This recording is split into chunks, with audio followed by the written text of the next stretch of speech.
बिस्मिल्लाहिर्रहमानिर्रहीम अस्सलाम वालेकुम। इमेजिन कर लें कि वो दिन कभी पीछे चले जाएं तो अमेरिका दुनिया को कहता था मैंने ये करना है, तो वर्ल्ड ऑर्डर की तरह पूरी दुनिया उसको नाफिज करती थी। अब सूरत हाल बड़ी ज़बरदस्त हो गई है कि मोहम्मद बिन सलमान इस वक्त जो बाइडन के सामने चट्टान की तरह खड़े हो गए हैं।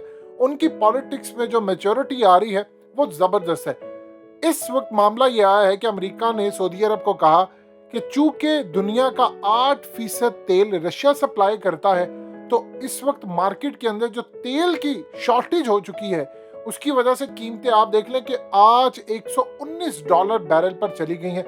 हकीकत टीवी ने आपको कहा था एक गोली चलेगी $100 क्रॉस होगा, और ये बढ़ते बढ़ते अगर लड़ाई मजीद बढ़ती है तो 150 से $200 बैरल पर जा सकता है। अभी दरमियान में शुरुआत हुई है और $119 बैरल पर चला गया। खुदा ना खासा अल्लाह कभी भी ना करे कि ये कहीं 150 या ऊपर जाए, सूरत हाल बड़ी खराब होगी। और यहाँ पर आपको इमरान खान को भी अप्रिशिएट करना पड़ेगा कि उन्होंने चीजों को किस तरह मैनेज किया है। IMF की बात नहीं सुनी और कहा है कि रिलीफ देना है, लेकिन सबसे ज्यादा काम जबरदस्त किया है मोहम्मद बिन सलमान ने।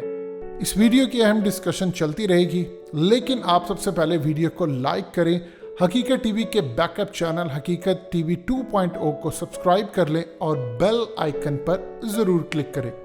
अमेरिका को उन्होंने कह दिया है कि हमने आउटपुट नहीं बढ़ानी। देखिए, मोहम्मद बिन सलमान को पता है इस बात का कि अमेरिका ने उसको हमेशा डिच किया है। अमेरिका की कुर्सी इस वक्त गिर रही है।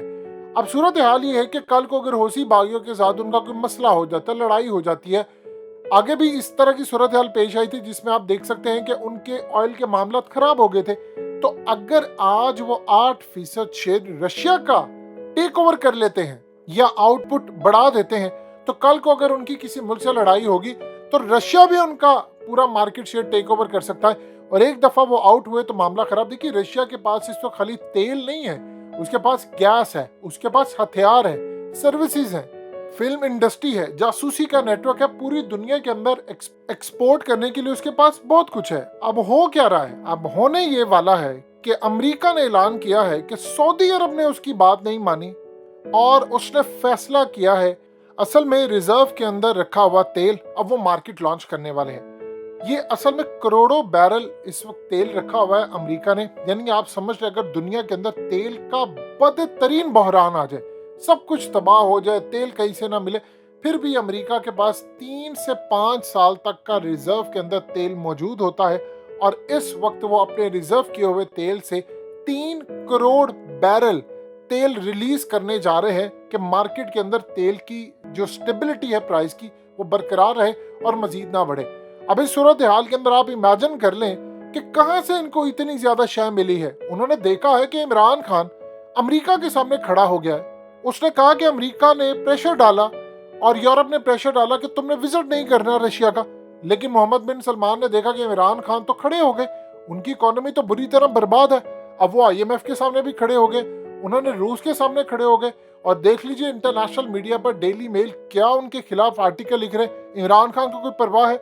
इमरान खान की वजह से अरब वर्ल्ड अमेरिका के सामने खड़ा हो गया। अमेरिका को इस बात का गुस्सा कि किस तरह मोहम्मद बिन सलमान और क्राउन प्रिंस, सऊदी अरब के बाद UAE के क्राउन प्रिंस भी खड़े हो जाते हैं और हमारे खिलाफ किस तरह कैंपेन चलती है कि हमारी कोई बात नहीं सुनता। अब उन्होंने फैसला किया कि वो ये काम करने जा रहे हैं। देखिए, अमेरिका को इतना बड़ा झटका दिया है मोहम्मद बिन सलमान ने। बाइडन असल में अपनी अना की वजह से मार खा गया। इमरान खान को उन्होंने फोन नहीं किया इस बात से कि जी हम ये करेंगे वो करेंगे। ट्रंप समझदार इंसान था, उसने अरब वर्ल्ड के साथ बनाकर रखी थी। आप देख ले, पुतिन के साथ उस शख्स ने बनाकर रखी हुई थी।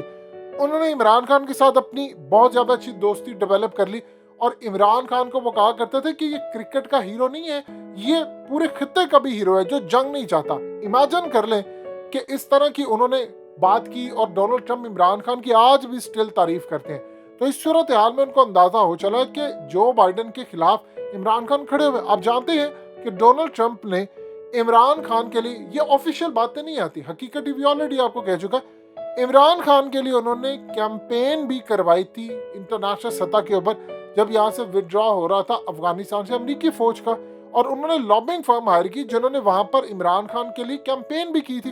यानी कि पाकिस्तान ने रोल प्ले किया, क्योंकि जो बाइडेन और अमेरिकी एस्टैब्लिशमेंट तो पाकिस्तान पर इल्जाम लगा रही थी। अब यहाँ पर सूरत हाल हुई है कि रशिया की और यूक्रेन की लड़ाई में सऊदी अरब और यूएस आमने सामने आ गए हैं। यानी अब वो दिन गए। असल में हुआ क्या है, इसके पीछे लॉजिक आपको समझना पड़ेगी। दो चीजें इस वक्त हो रही हैं। अमेरिका ने एक तो उनके ताल्लुकात खराब थे, खशोगी की वजह से मोहम्मद बिन सलमान को फोन किया। मोहम्मद बिन सलमान आप समझ लें इस वक्त भी किंग के तौर पर काम करे। वैसे तो किंग नाम के तौर पर उनके फादर हैं किंग सलमान, लेकिन फ्यूचर के किंग और मौजूदा सारे इख्तियारात के हवाले से किंग तो वही है, काम तो सारा वही करते हैं। अब वो फैसले ले रहे हैं अपनी मर्जी के मुताबिक। यहाँ पर अमेरिका ने काम ये किया कि हौसी बायो के मुकाबले में जितनी एयर सपोर्ट थी और पैट्रियट मिसाइल सिस्टम बैटरीज, वो सब कुछ उन्होंने विड्रॉ कर लिया। अब अपनी फौजें वहां से उन्होंने विड्रॉ करनी। अब इस सूरत हाल में अब वो देख रहे हैं कि फौजों के मुकाबले में सिर्फ और सिर्फ अगर कोई मदद कर सकता है तो वो है पाकिस्तान।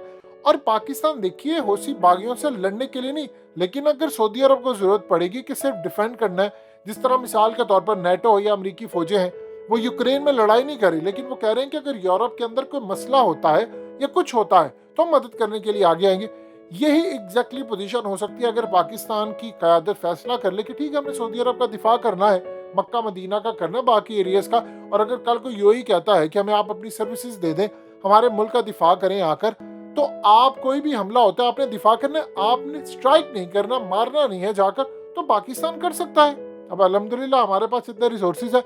अब यहाँ पर सूरत हाल ये है कि दुनिया का छोटे से छोटा बड़े से बड़ा मुल्क अमेरिका को आंखें दिखा रहा है। और सबसे पहले शिकस्त हुई थी अमेरिका की यहाँ पर।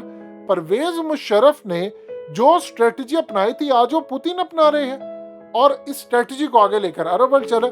मुशर्रफ ने काम क्या किया? मुशर्रफ ने ये बात अच्छी तरह समझ ली थी, अमेरिका को अगर बर्बाद करना है तो उसकी सारी शराइत मानकर इनको अंदर घुसा अफगानिस्तान के।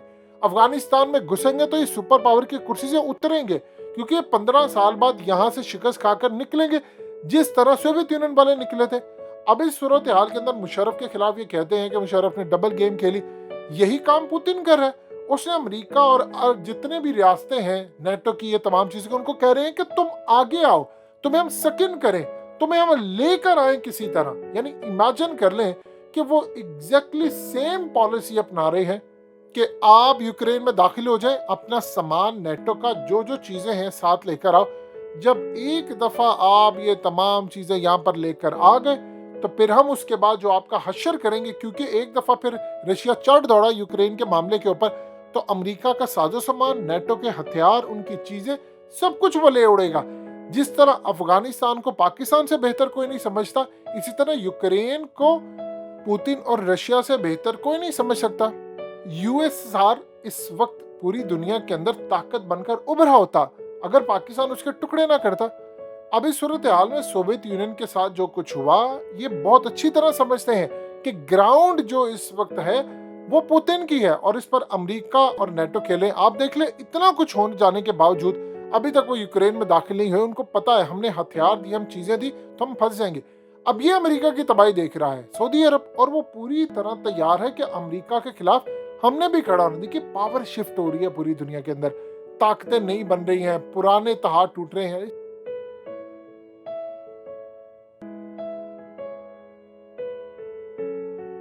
हकीकत टीवी के बैकअप चैनल हकीकत टीवी 2.0 को सब्सक्राइब करना मत भूलिए। वीडियो को लाइक करें, शेयर करें और कमेंट सेक्शन में अपनी राय का इजहार जरूर करें।